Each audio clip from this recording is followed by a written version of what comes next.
भारत और मालदीव के बीच के टकराव से बर्बाद हो जाएगा मालदीव। जी हाँ दोस्तों, उसको खाने पीने के लाले पड़ जाएगा। और इन सब के बीच अगर किसी को फायदा होगा तो वो है चीन। तो क्या ये चीन की साजिश तो नहीं है? क्या चीन श्रीलंका, पाकिस्तान के बाद क्या मालदीव को नया शिकार बनने वाला है? क्योंकि गाहे मालदीव का चीन प्रेम दिख ही जाता है। लेकिन ये प्रेम मालदीव को कंगाली की राह पर ले जाकर छोड़ेगा। श्रीलंका और पाकिस्तान को आर्थिक तौर पर बर्बाद करने में चीन का बड़ा हाथ है।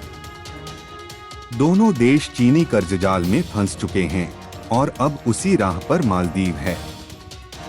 आइए जानते हैं कैसे। दरअसल मालदीव की इकोनॉमी टूरिज्म पर ही डिपेंड करती है। वहां की जीडीपी का करीब 28% हिस्सा टूरिज्म का है, जबकि फॉरेन एक्सचेंज में भी करीब 60% योगदान टूरिज्म सेक्टर का है। ऐसे में अगर भारत मुंह फेरता है तो मालदीव को आर्थिक तौर पर भारी नुकसान उठाना पड़ेगा।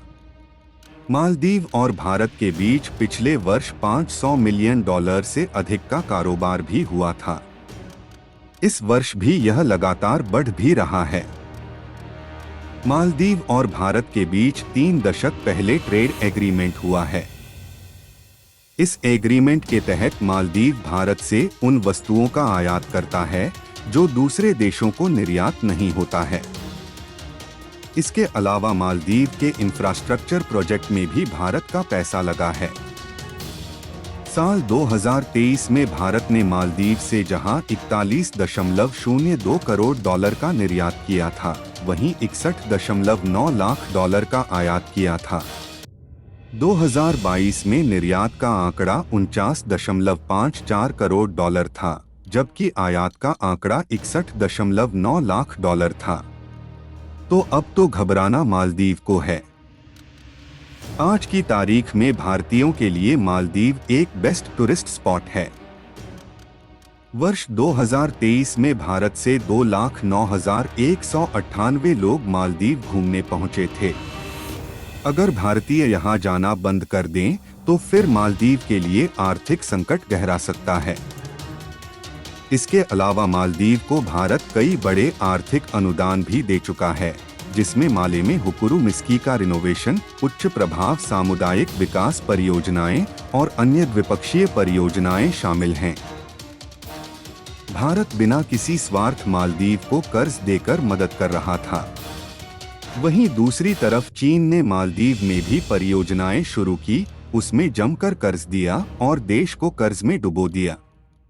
अब समझते हैं चीन की चाल। गौरतलब है कि मालदीव के राष्ट्रपति मोहम्मद मुइज्जू का चीन की तरफ झुकाव है। अब इस बीच जब भारतीय मालदीव को लेकर नाराज है तो फिर मालदीव की इकोनॉमी पर कब्जा करने के लिए चीन कोई नई चाल चल सकता है, क्योंकि 2023 में मालदीव आने वाले चीनी पर्यटकों की संख्या में अचानक तेज बढ़ोतरी देखने को मिली। 2022 में मालदीव पहुंचने वाले टूरिस्टों में चाइनीज 27वें नंबर पर था, जो 2023 में अचानक तीसरे नंबर पर पहुंच गया है। चीन मालदीव में व्यापक स्तर पर निवेश कर रहा है, जिसमें बुनियादी ढांचे, व्यापार और ऊर्जा क्षेत्रों पर उसकी पकड़ बढ़ गई है।